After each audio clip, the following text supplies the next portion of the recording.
अस्य श्री प्रज्ञावर्धनस्तोत्रमन्त्रस्य सनत्कुमार ऋषिः स्वामी कार्तिकेयो देवता अनुष्टुप् छन्दः मम सकल विद्या सिद्ध्यर्थं जपे विनियोगः।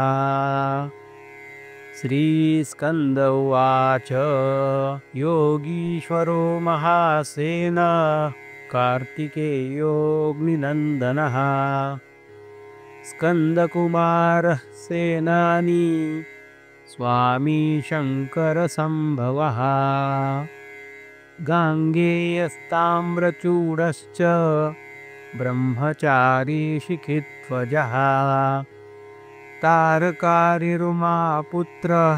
क्रौचारातिः षडाननः शब्दब्रह्मस्वरूपश्च सिद्धः सारस्वतो गुरुः सनत्कुमारो भगवान् भोगमोक्षप्रदप्रभुः शरजन्मागनाधीश पूर्वजो मुक्तिमार्गकृत सर्वागमप्रणेता च वाञ्छितार्थप्रदर्शनः।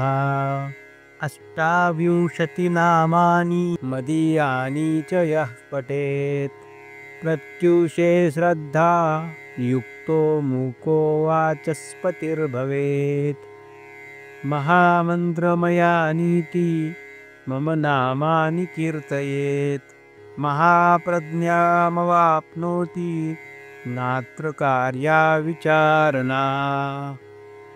इति श्रीस्कन्दपुराणे कार्तिकेयमाहात्म्ये प्रज्ञावर्धनस्तोत्रं सम्पूर्णम्।